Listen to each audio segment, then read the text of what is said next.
Fragile Dreams is a game about isolation, feeling alone, and maybe even being the only person in the world. We all kind of thought about that. What would we do if that happened to us? What would there even be to do? Looking for other survivors, making the best out of it till all the things around you stop working?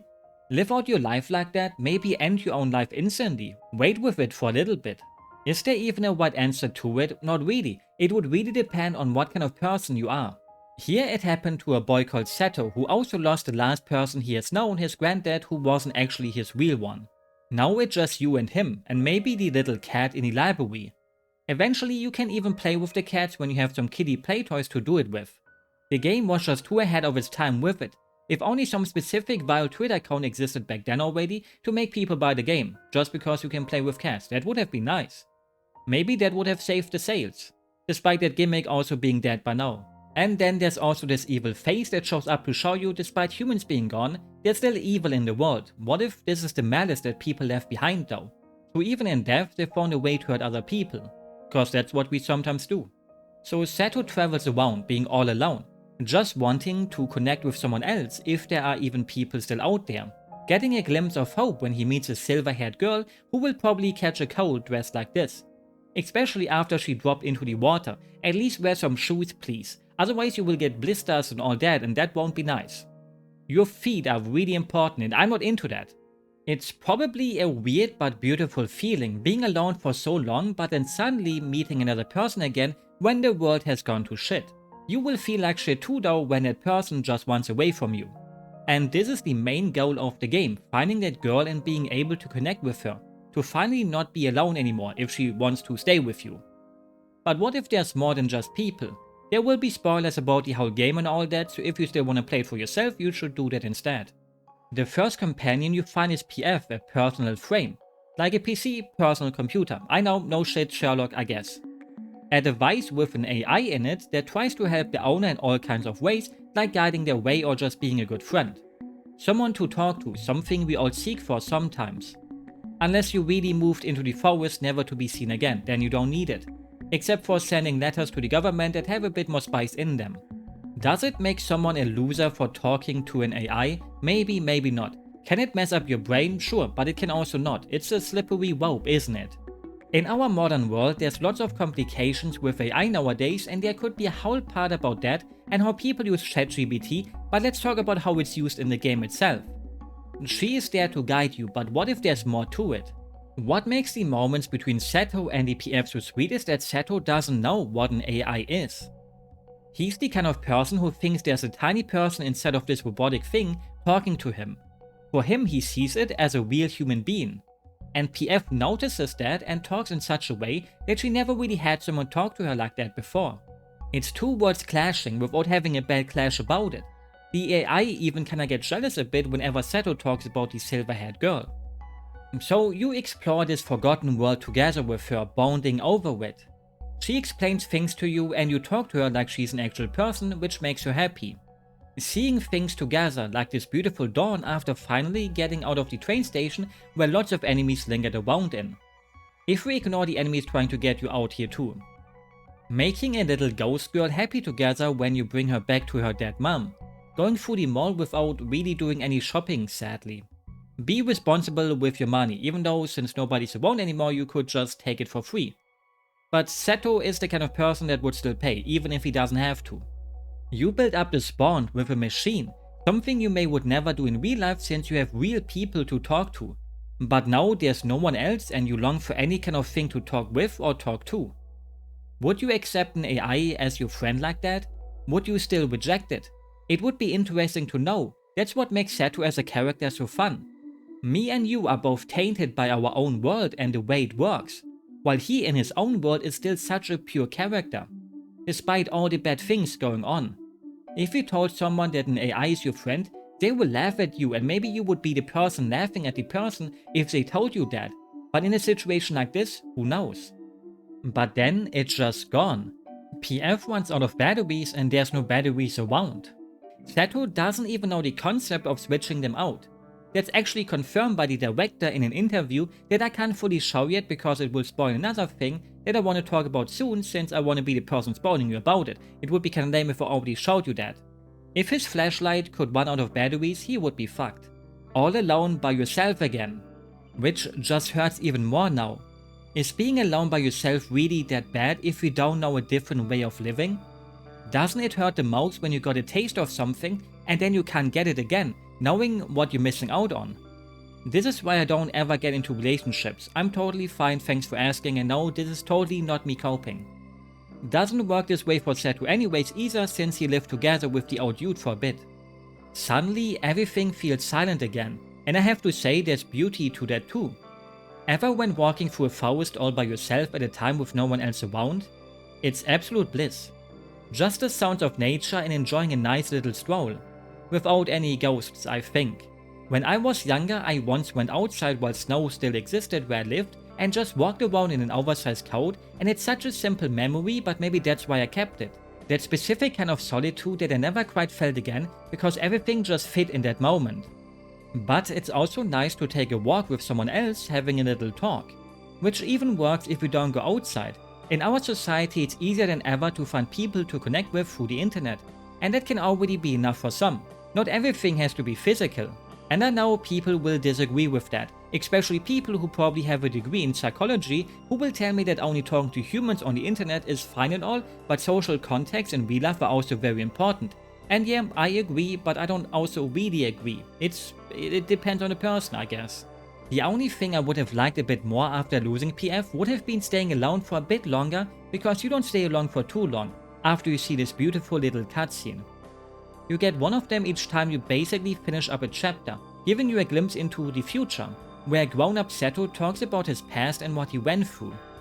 When I die, I just want to be burnt to a crisp and then get thrown into the trash or the ocean maybe.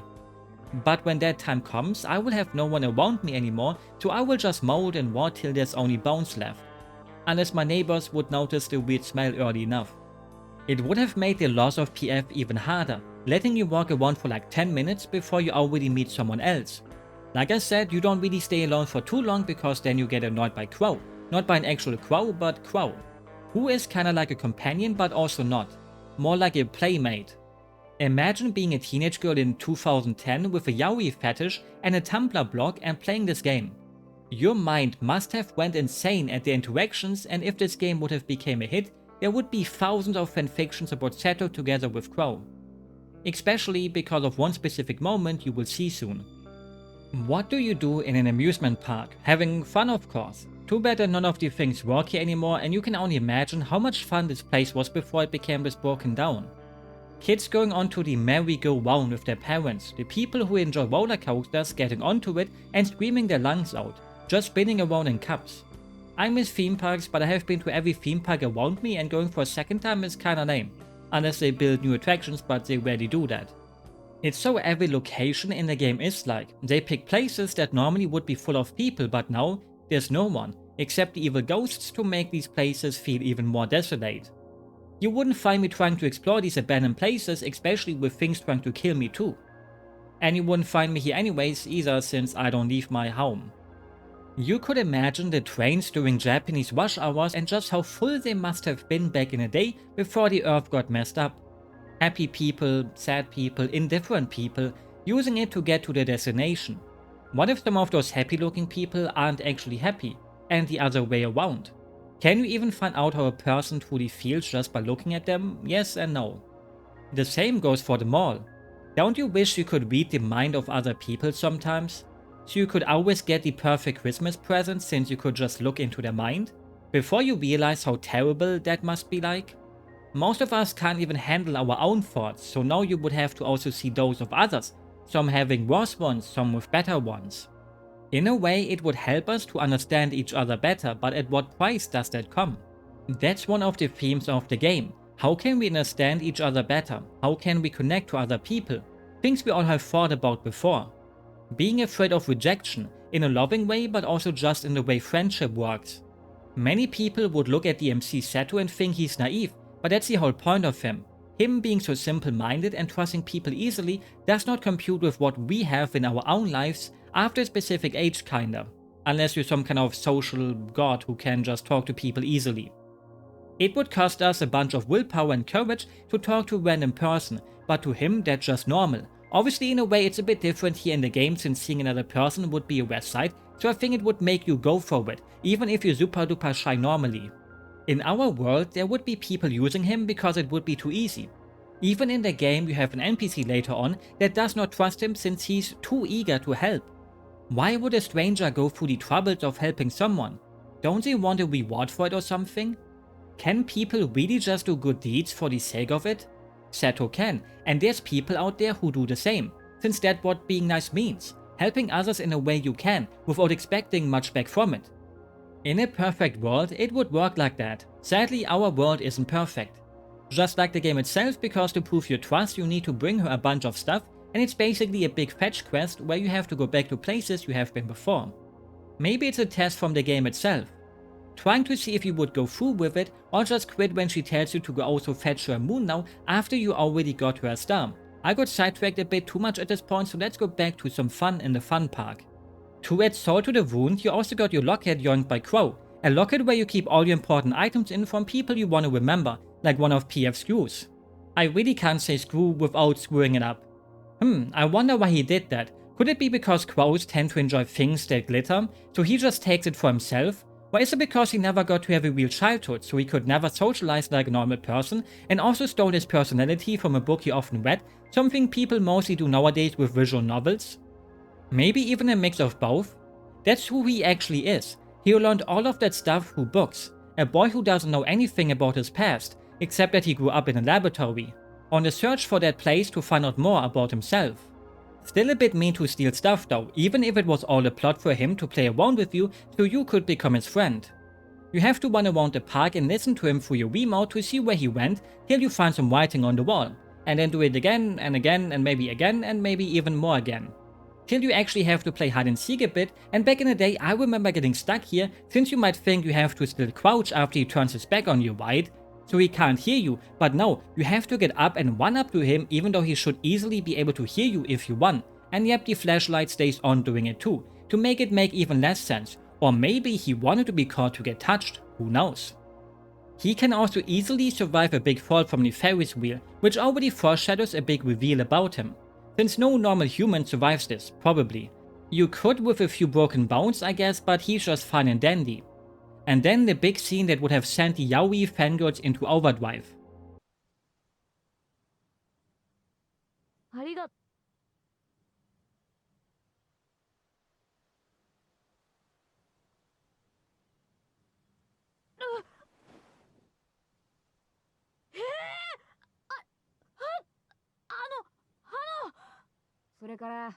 A kiss, wowies. So I have to skip a bit into the future again to say that Crow is an android. That's where his somewhat limited understanding of being a human comes from, and showing it off by giving you an actual kiss, instead of giving you a kiss onto the cheeks. And for him, that's not even a big deal, unlike for Setto, because we are told our first kiss is important. But the thing here is, I don't think Setto ever learned about gay stuff, same with Crow. He takes a bit of a silly offense to getting his first kiss taken, but he doesn't do the thing of wait, we are both boys, we can't do this doesn't feel right. That you maybe normally would expect, because just like Crow, he never really learned about gay people in a bad or a good light. A kiss is a kiss, doesn't matter who it is between. If you see two boys kiss, you might think, oh, they are gay, or that's gay, since somewhere in your life you learned about it. But to them, it's nothing special because they never learned what that even is. Unless Crow would have found some boys love manga to read, but I don't think he did, probably. It shows how easily things can influence you. To him, he never had someone tell him you can't kiss other boys, same with Setto. To them it's just something you can do. A theme that becomes a bit more important later too. Everyone is influenced by things. You, me, your parents' parents, by our parents, by TV shows, by other people on the internet, and so on. After saying goodbye for now, you also get hit by the quote that describes the life of many people so well, even in modern times. There's so many people out there, being all alone despite being more connected than ever. And now I could hold a long speech about how the internet can be good or bad, but it's up to you to decide if it helps you or not. For some people, internet friends will always be a bit lesser than a real life friend because you lack the physical touch, while for others it's good enough so they don't even seek out more than that. I'm not your therapist though, so I can't speak for you and what the best course for you would be, but people will tell you it's not healthy to only have internet friends, but I don't think that has to be true. I have been on the internet for a long time, and to me it still feels a bit weird sometimes when I think about how you and me are actual people. Whenever someone writes a comment I think, wow, this was written by another person, because I don't have those weird bots, because I'm not big enough for that, who was sitting in front of their PC and typing it, or laying in bed and using their phones to do that. It feels a bit weird to explain, but it just kinda blows my mind every time I think of it. I should be used to it, but I'm not. In a way, we just take it for granted nowadays, and it's so normalized that you don't normally think about that. It makes me think sometimes, what are they doing? How do they actually feel like? What's going on in their head? Not quite sure where I'm going with this, but I hope you're doing alright. You don't really stay alone again for a long time, because now when you continue your journey, you reach a hotel right around the park. Imagine how high the prices for this must have been during its prime. Even if the fun park was fairly small, so I guess it wouldn't have raised the prices too much. I love the transition here. You go from a dark night right to the happy, beautiful blue sky when reaching through this little forest corridor. It's so unrealistic, but that's what makes it stand out so much. And it's the first time you actually get to see it. Before that, you only saw the night skies, some were bright, some less bright. So when you finally get to see the sun shining, it makes you think, wow, finally some vitamin D, especially in combination with the nature around here. Sure, the hotel itself is maybe run down, but nature is trying to claim it for itself again, and I love that kind of aesthetic. They should have built a hotel like this from the start. I would love to have a big tree in my room at a hotel if I would stay at one. But once upon a time I watched that Gordon Ramsay show about where he visits hotels, and many of those hotels do not change the bed sheets, and there's a lot of, what on the sheets, and why not clean them? How does that happen? Here you meet Sai, the girl who you could maybe call the main companion of the game. She even works a bit like everyone's favorite Zelda character, Midna. You can hold up the remote up to your ear and she will give you some advice or just tease you about having hiccups when there's nothing interesting happening. PF can actually do the same thing, but I never used her that way, I'm sorry. She's bratty but in a loving way, and you can't hate her, it's impossible, for multiple reasons like her cute floating animations. She also plays a way bigger role than you might think at first. The hotel is also home to the character who gave you the fetch quest I talked about, Chio. A little ghost girl who wants you to pick up items like the stuff from a Christmas tree, the moon from the theme park, and then also her old wing that is guarded by a ghost tree in a way. Yeah, you find a tree that got taken over by ghosts who only has like one attack. And it turns out she's actually an old lady who is still alive but kinda projects herself as a little ghost girl when she was still young, talking about how those days will be the best days you will ever have. Typical boomer talk, am I right? I wonder if I will think like that too, or if I would be happier to accept death. Good thing I still have lots of time to make happy memories, probably. Unless I get hit by a car tomorrow. Every day could be your last, right? So make sure to make the time that you have count. There's a Japanese spirit about this kind of thing, a person who is still alive but projects themselves as a ghost for multiple reasons. For Shio, it was her desire to get her wing back because it reminds her of her husband. So with that problem solved, she passes away. You find items in the hotel that hint at a pair getting married here, and she's most likely the bride getting talked about. And well, the wing kinda confirms that, right? Wings scare me for some reason. Imagine not being able to take it off anymore and then the blood flow in your finger gets stopped and it dies off. I don't want to lose my fingers. After the hotel, the second half of the game begins and it's quite less welcoming than the first. You explored a nice mall, rail tracks, a fun park, a hotel, and now it's a dam and a whole bunch of corridors in there connected to a laboratory that makes you think, okay, it's interesting looking again, before it just ends. And don't get me started on how long some of these paths are with nothing in there really. Sometimes the game becomes the endless staircase of Silent Hill 2, but on crack. It will feel more like trying to one-up the endless staircase in Mario 64 instead, wondering if this ever ends.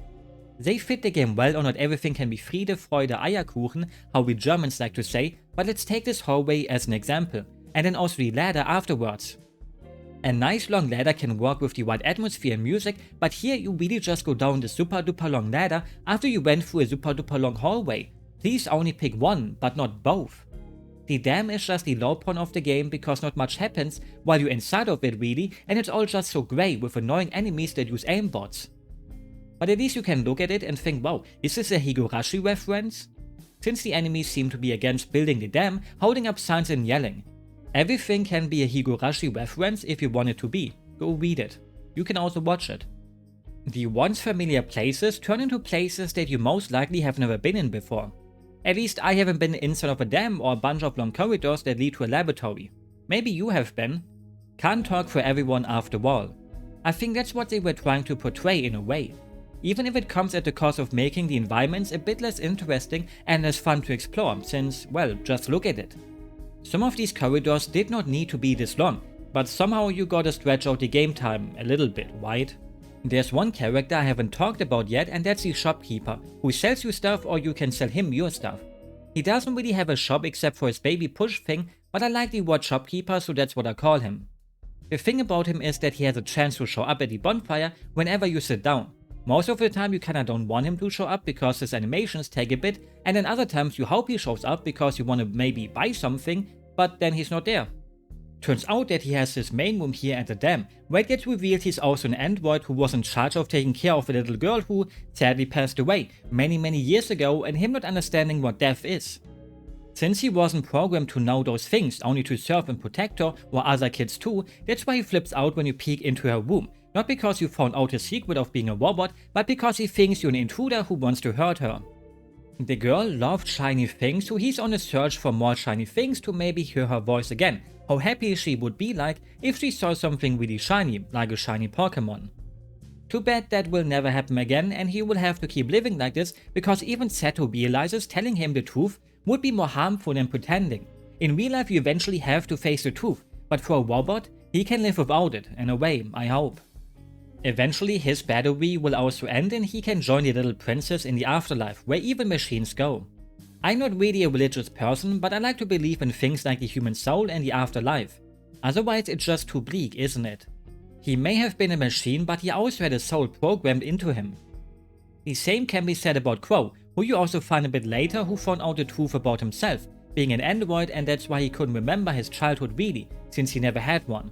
Or he was programmed to not remember, or he had a malfunction, like the director said in the interview. It's a sad end for him because we knew him as this cocky brat, full of energy, while now he's just an empty shell pretty much, since his battery is at its limits.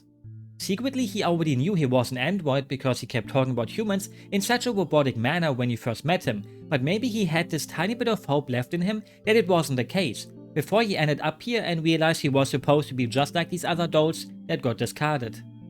Being happy that he could at least be sent off by Setto, and here you can also see the biggest difference between how someone like Setto sees the world in comparison to a more cynical person like Sai.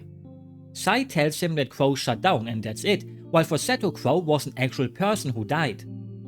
Both things kinda mean the same, but one is more humane while the other is like telling someone your toaster died with no emotions behind it really.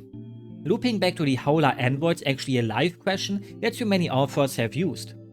Everyone has read Do Androids Dream of Electric Sheep, everyone has watched Blade Runner, everyone has played the absolute masterpiece that is Destroyed Become Human, the peak of video gamey storytelling by everyone's favorite director David Cage. So I don't have to open a whole chapter about it, because it's up to you, but Setto's words brings us to the maybe biggest theme of the game. Words. How they can hurt us, how they can make us happy, how they can connect us. The good they bring and also the bad they bring. Eventually you learn about why humanity is almost gone because of the Glass Cage project. It was meant to kinda get rid of human words and connect our brains together without the needs for words. So we can harmonize and all that. Sounds good on paper, but it's a bit dumb, isn't it?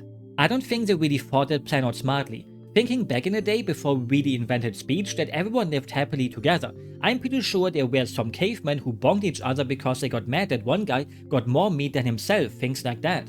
That's what sadly humanity is also about. There is no happy end to us, and I don't mean to sound like a doomer. Some humans just crave conflict, you can't remove that from us. With words you have the power to bring us together, but you can also divide us with them. Even if we can't communicate with words, there's other ways. The project doesn't really give us answers to those things though. Let's take rejection as an example. Some people will take it with pride and accept it. Others sadly will try to murder you for turning them down. How would the project change it? If it makes everyone harmonize with each other, would you never be able to say no again because it could upset people? Things like that. Well, that does not get explained since when they went through with it, nobody woke up again.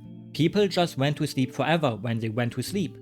And then eventually word got out that if you go to sleep, you will never wake up again. And then, some people try to never sleep again, but eventually you have to. 99% of them supposedly died, and some survived. Why? Why, well, not I guess. The game does not give you more than that. Now a scientist who worked on it the first time is trying to make it happen again, and the silver-haired girl was picked as the catalyst. And they also took mostly younger people for the project. Why? Because kids are less tainted in a way. Obviously, even them can go through tons of trauma at a young age, but in most people's eyes, they are more pure than older people who have not experienced life to its fullest yet, in either way. If you raise a kid in a sterile environment, such as a laboratory, with no other influence than the scientists, what will they learn?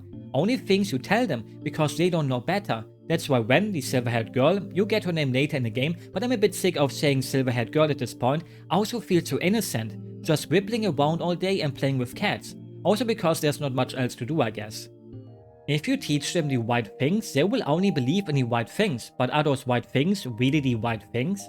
Over the course of humanity, we have founded some acceptable morals that most people can agree with, like murder being bad. And there's still murder happening. I personally believe that murder is good though, if you murder people who murdered other people.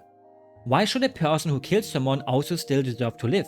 What is the point of keeping a person alive that went into someone's home and shot a whole family because no real reason?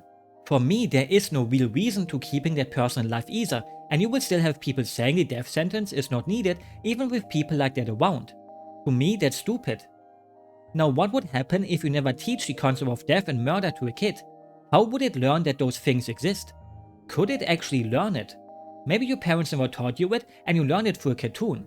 But in a controlled environment such as this laboratory, you would never be taught what killing is to not destroy your pure image. So if you would project this kind of mind onto all of us, would we forget about murder? Would we lose the ability to hurt others in such a way? You could discuss about this for a long time, but without the full details on how the project would have made our brains work together, there is no real point to it. Maybe that is the whole point. Humanity decided to play God and got punished for it. We are not meant to interfere with our own emotions. Maybe the world would be a better place if we could remove bad emotions, but that's a dream that can never be fulfilled. It gets revealed that Sai was the brain and catalyst they used for the first one of the project. Maybe it failed because she was not pure enough. Maybe also because they treated her badly except for Shin. All of the other scientists just wanted to make the project work instead of also caring for the kids and other people like Sai involved in it. That could have also played a big role in it not working out, because Sai complains that everyone just kinda ignored her when she talked about her pain. They lacked the empathy needed for it in a way. It turns out that Shin, the guy who is now trying to make the project happen again with Ren, actually tried the experiment on himself, so he could read the thoughts of other people, and you know what happened? The thing I talked about earlier. He went mad because of it, since he could see the truth behind every word. People who sweetly talked to him, but since he could read their mind, he saw they actually hated him despite saying nice things to him. Seeing how easily people just lie despite not gaining anything from it. He's the total opposite of someone like Setto, who would believe in the good of people even after they were bad to him. If Setto had that ability, he would feel bad for them and would try to help them overcome those problems and talk it out. Which is impossible, and he would probably also get tainted by it, seeing how complex humans can be. But he would never want to destroy the world because of it. That's what makes us humans. We have to accept the good with the bad. There is no other way around it. The only way to end that is to end humanity itself. That's what Shin wants to do, and somehow he also wanted to turn himself and Sai into AIs to rule and start over a new world that he never really talked about much. If there's no humans, then who will maintain the machines to keep your AI alive? The other machines most likely that we saw discarded when you also implant an AI into them. What about the ghost things? Since the ghost face he works together with is a mix between a ghost but also got an AI implanted in him. The whole AI plot of this part feels a bit half-baked. You wouldn't really even think the ghost face was an AI, just another ghost that can talk since it's never really mentioned he is one except for in the interview. In general, the interview talks a lot about ending some of those loose plot points you might have after beating the game, and it's a bit sad that it's hidden in an interview that maybe never would have gotten translated. Not everything needs an answer though. I don't want to turn into cinema sins, but some of the plot towards the end feels very rushed and incomplete, and things just get glanced over. Not everything needs to be over-explained like Kojimbo does nowadays, but some of this just made me think, I guess? You get the full picture, but some of the ideas in the whole project just make you think, wow, those scientists were pretty dumb. Like I said earlier, how does being able to harmonize work? There needs to be friction, otherwise we are just turning into mindless drones in a way. Or maybe we humans were already mindless drones in a way since they accepted that plan. The game tries to kinda justify it by people being fed up by wars and all that, but still, I don't think people would so eagerly agree to it. I would hope. And if you look at Shin, I don't think it would have worked out the ways you wanted to anyways. Then there's a plot point that really made no sense to me at all at first, because it turns out that Setto's grandpa was actually Shin, the guy here who is trying to destroy the Earth a second time. Why is Setto not reacting to him? Did his appearance somehow change? And even then, why isn't Shin also reacting to Setto? They're like total strangers, while Shin still remembers Sai perfectly. It turns out Shin also left you the letter at the beginning of the game, where he said he regrets so much in his life. How Setto showed him that he was wrong for hating humans because Setto's pureness showed him that not every human is bad. So the real Shin changed his ways later in his life, at least in the end of it. In the game itself, it's only kinda implied and you have to use your full brain capacity for it when you read the letter from the beginning again and see Setto got left with another AI crystal thingy, which is the thing that makes him able to see the ghosts, and also see the memories from the items you can pick up along the journey. Shin reveals he also got a crystal like that later on, but bigger, but at this point you already forgot about the crystal from the start because Setto never shows it again. And even then, you wouldn't really think that makes him the grandpa he talked about though, especially since Shin looks so young. You just wouldn't make that connection, and even if you did, you would think it doesn't really make sense with how things line up. But in the interview I keep talking about with the director that got translated by GameFAQs user TLEHN, it's confirmed. So it turns out that this Shin now is a ghost, but a special kind of ghost since he can interact with objects and all that, and it has something to do with the AI stuff, because it got the earlier version of Shin from the first project when he scanned his own brain into it, something like that, since he and the ghost face thing work together, and that AI gets mad when he chooses love over the hate in the end now. Something like that. So that's why there's no reaction to each other at all, since Shin wasn't outman to Setto and Shin never knew Setto when he was younger. Maybe it's better this way, so Setto's memories of the Shin he met didn't get tarnished, even if he would forgive him anyways. Or the director didn't really think this through while he was taking a shit in the bathroom. I trust him, but I just wanted to bring up that he talked about the bathroom, giving him ideas for stories. This is why I suck at writing. I use the bathroom for other things like singing. There's a cute little plot hole at the end though, because Sai tells Shin about her true feelings for him because he was the only scientist that cared about her, and the pain she had to go through because of the experiment. You as the player will think, well, he can read all the emotions, so he should have known that she loves him, right? No, he didn't notice it till now. You will sit there and think, bro, how can you be so stupid? You can read her mind. How are you that dense? It's an anime game, and in anime many people are dense, but you are denser than dense. But then the game tells you, I guess there are some emotions you can only tell through words. It's stupid in a way, but I forgive the game for it because it's cuter this way. Sometimes you have a nice idea for your story and really want to make it happen that way, even if in the context of the story it feels like it makes no sense, and I think that's exactly what happened here. They really wanted to show you how powerful words can be, more powerful than a plot hole, so I give them a pass for making it work like this. Maybe his hate to it was just too strong for him to ever feel love again, without being told straight to his face, that kind of thing. Or since he never really felt love before, he didn't see it as love. Sometimes these things don't need to be told and you can just assume it works like that. Or you can think it's a plot hole, it's up to you. So they both get a happy end since they pass on to the afterlife together. What about Setto and Ren? They set out to explore the world together, till Setto is all alone again. Getting this little scene that just makes you sad again, because I think Setto deserved a big win. You don't need to punch me 5 times when you already punched me 4 times. Sadly, it's how life is. Death comes for all of us, and we don't get told how much time has passed. Just that it was countless summers. I hope they made the best out of them for at least like 60 years, 70 years, 80 years. You as the player will sit there and think like me most likely, feeling melancholic and sad about it. Why did they have to tell us this? Just to give us another punch into our guts? Why not just leave this scene out and let us watch them go? Without saying, well, she kinda died along the way in this manner, haha. Because that's what the game is about, making the best out of things, and you allowing yourself to look back into beautiful memories you have made, even if it's in the past now. We all have made friends before that are now strangers. Maybe they have passed away, maybe you got into a fight and you never made up again, maybe you just kinda drifted away from each other. There's countless reasons why friendship or relationship ends, but it doesn't mean you have to also get rid of them from your memories. Sometimes I do think about old friends and think, what if I tried talking to them again? What would happen? Who knows? Maybe it's better this way.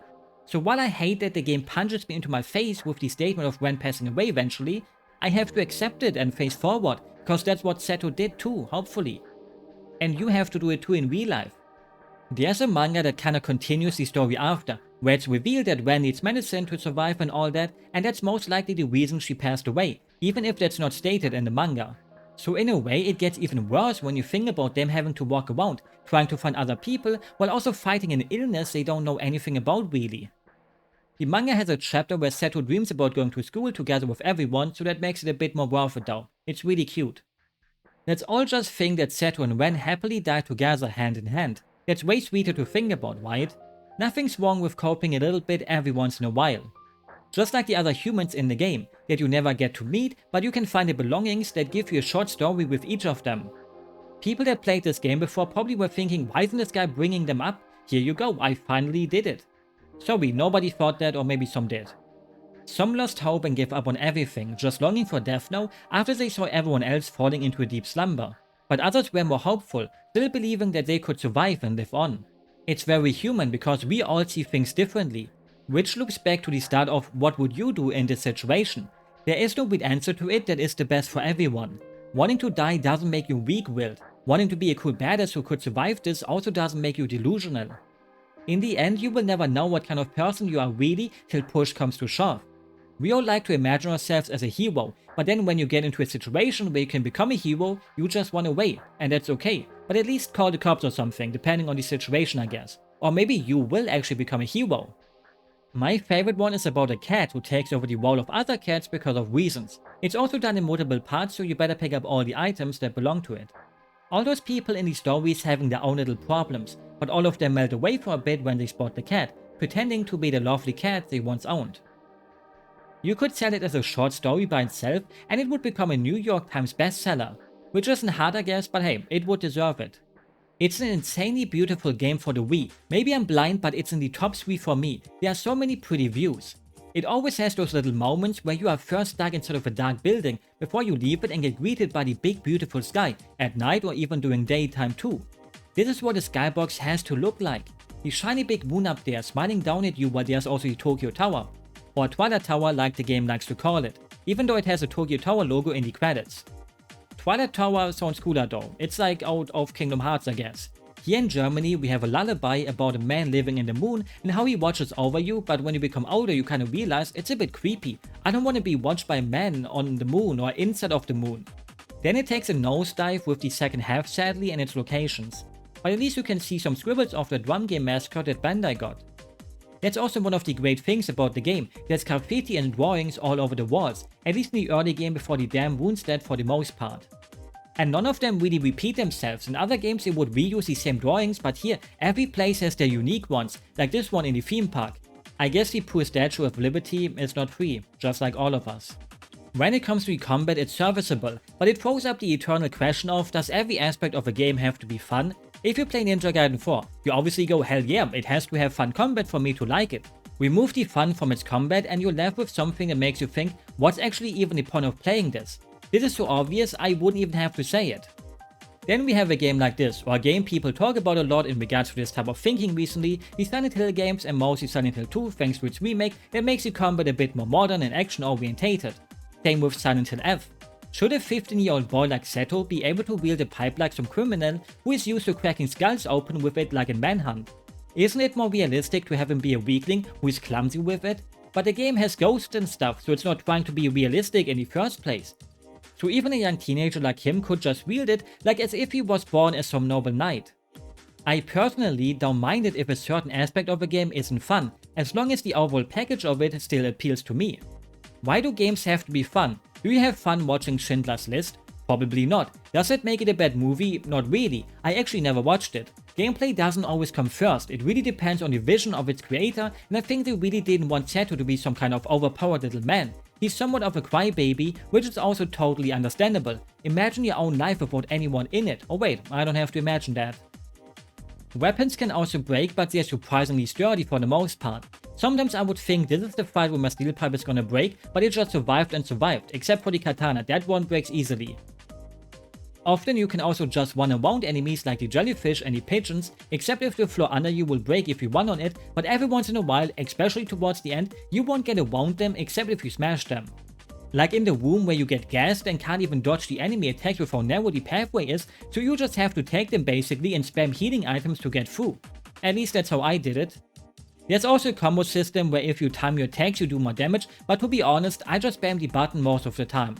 The level up system feels a bit tacked on, and that's not the only thing they got from JRPGs, but also the way they just color the enemies differently to show this one is harder. So you will have to fight the weak blue jellyfish, but be careful, there's also a stronger purple jellyfish. At least it's fun to sort your inventory though, because your inventory space is quite small at first and even later on, so you may have to rotate here and there to make everything fit, especially mystery items where you never know what you might get. Sometimes they turn out to be a new weapon or healing items, sometimes it's the memories of other people. They show you what you are about to pick up if you ever picked them up before, so if it's just another weapon you don't need, you don't have to bother to sort. It's totally your own right to quit a game if you think something about it annoys you so much that you don't want to continue with it. They are a time investment after all. They are games that are better enjoyed through a long play if you don't like playing it yourself. It's what makes video games a bit more approachable in a way. Everyone can watch a movie, everyone can listen to music unless you're disabled and all that. When you think a movie is boring to watch, you turn it off. When you think the music sucks, you turn it off. What if you don't enjoy the gameplay of a game, but you love the story, the music, the characters and everything else but the actual game part?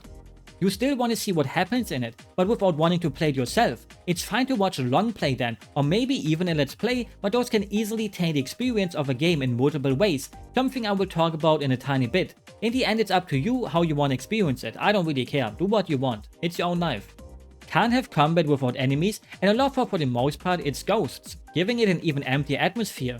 You don't even get to fight real enemies, even the enemies are gone already in a way, till later in the game where for some reason you also have to fight a giant mole. It's hard not to think you're suddenly playing Silent Hill 3 when being locked into a tiny room with a bunch of holes and a big thing coming out of the wall for you to beat it up. It begs the question of, do all games need bosses? No, they don't. None of the bosses in the game make the game better because they're just too simple and also lack any impact really.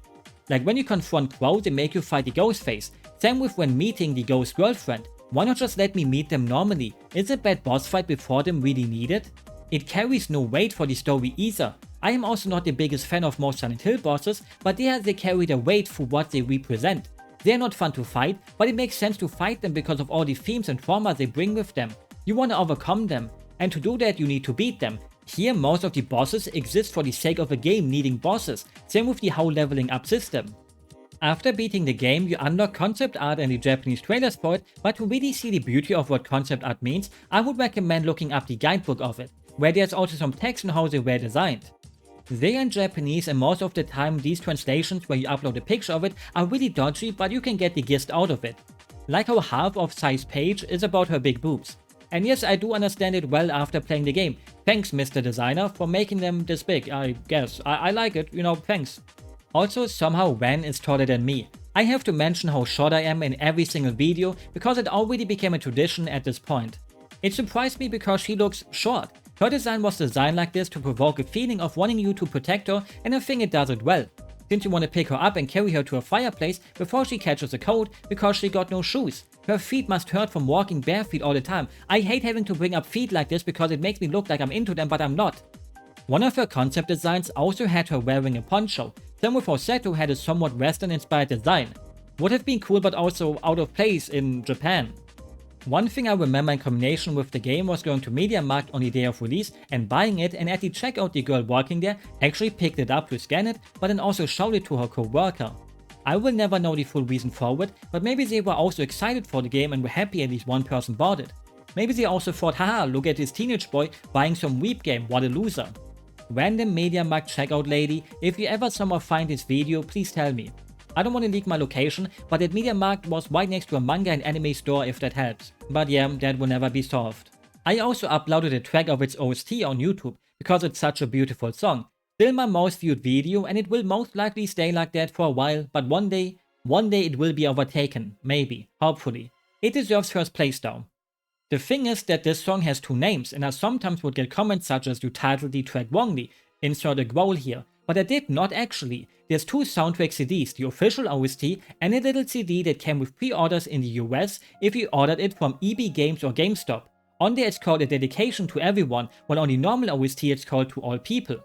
Since the game was so niche, it didn't got a lot of views, so time passed and passes, slowly waking up some views, till one day it suddenly went kaboom, and I was like, wow, what is going on? Why is it suddenly gaining hundreds of views in such a short amount? And then I looked it up and saw, oh, some YouTuber is doing a let's play of Fragile Dreams, and that's why. Turns out he groomed a minor a bunch of years ago, so, well, yeah. Nowadays, YouTubers and streamers have such a huge reach that they can single-handedly make a game successful, and I think that's great, but sadly it wasn't really enough for Fragile Dreams because it came too late, and it flopped. Not like it really matters, I think. Does it need a sequel? Not at all. Sometimes things should be one and done. A nice little port would be nice though, with a special edition, but no full-on remake please. Also, the soundtrack is on Spotify nowadays, so please go check it out, even if you never want to play it. I have no idea how to talk about music really except saying stuff like, wow, it's super duper good, and maybe it will even make you feel emotions you never felt before, even by just hearing it. Some of the tracks hit even harder when you think about the scenes instead of the game with them. But even outside of it, they make you feel, wow, I'm feeling emotions. Even if you're an alien, you will think that. If you think you don't have any emotions anymore, you will feel them again. Go listen to it, it costs nothing I guess. Sorry for overusing the word emotions here and even, but the whole game just makes you feel them, and it's hard to make me feel them normally. Sorry, I had to sneak in something edgy at the end here. I actually, I do feel emotions, sometimes. With that said, I hope you enjoyed the video and will have a good day, a good night, or whatever fits your time zone. The game holds a special place in my heart forever because it just does. The themes of it, the beautiful soundtrack, the art, the game itself. For me it was such a special experience back in the day that stuck with me and also cemented the Wii as one of my favorite consoles of all time because it just wouldn't be the same with a normal controller. Holding the Wiimote like a flashlight, holding it up to your ear to hear Sai softly speak into your ears, hearing where Crow is hiding through it, all those little moments. It's also one of those games that showed young me that games don't have to be fun games to be a good game in a way. Like I said, sometimes there's more to games than just gameplay. Sometimes I think I should make videos unscripted because it feels more heartfelt if I could just blabber like this about it without trying to make sense and could just talk and talk and talk endlessly. But yeah, I'm now just saying random stuff I guess. Bye bye.